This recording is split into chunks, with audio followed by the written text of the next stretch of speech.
We're now in St. George at the city cemetery here at the grave of Charles and Eliza Westover. These are two of the original settlers of the St. George area.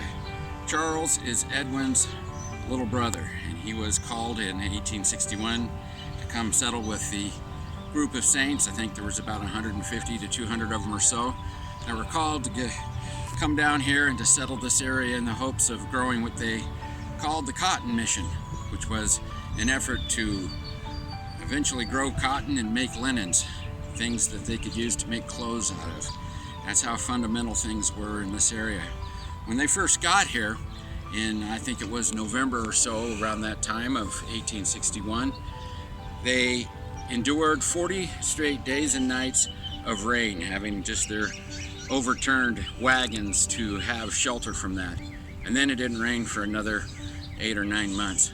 And this is the story of living in southern Utah, and what all the settlers in this area had to deal with were the contrast and the struggles of trying to make a living in such a harsh environment. And that's kind of the story of why, when we talk about Charles or Edwin or Joel Hills Johnson or any of these other settlers, there was moving around to different areas as they tried to figure out how to live within the elements.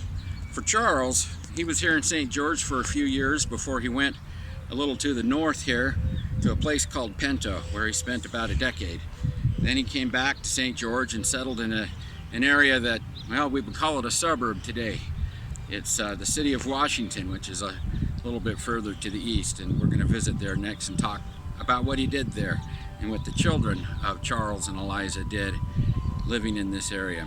They're all connected, and they all kind of knew each other. Charles was a friend of Erastus Snow, of course, who was kind of over guys like Jacob Hamblin and Joel Hills Johnson and Edwin Westover. So it's important to know Uncle Charles and his many families and children who populated really all of Utah, and ended up both down in Arizona and up in Idaho as well.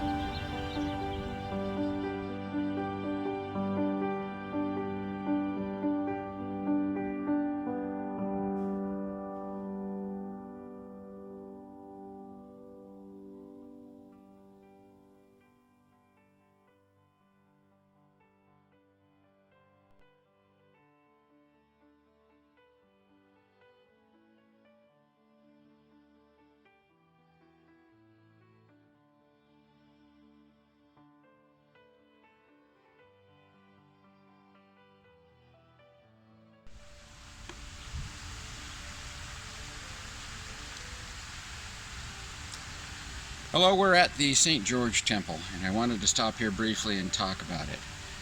After the saints had been here for about 10 years, some of them were getting pretty discouraged over the harsh conditions, and they were leaving for other areas because they felt it was too hard to be able to live here. Brigham Young wanted to do something that would give them some hope, so they proposed building a temple right around 1871 or so. And that did exactly what Brigham hoped to accomplish. It fired up people not only in St. George, but folks all over the whole of southern Utah. And they built the temple and dedicated it in 1877. It was a huge deal to all of our families because they all contributed in various ways, and more than just money. They contributed time and resources to see that this building could be built. Charles Westover was here and did that. Edwin Westover was here and did that. Joel Hills Johnson did that, so did Joseph Acey, so did the Parkers.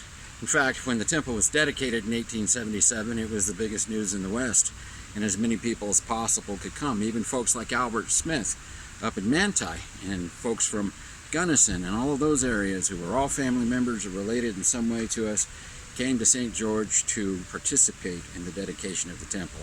This was the first temple that was built after Nauvoo.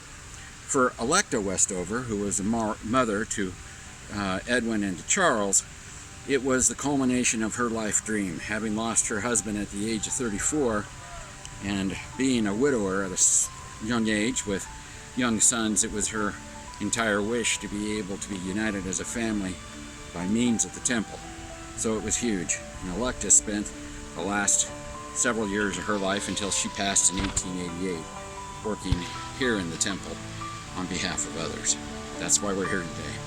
It's also important, I think, for Damon to come to this building and understand that it wasn't just an important temple for people who lived during that time, but also for other folks. My father, for example, when they were living in Enterprise, was baptized in this temple. That's where they had to come for it.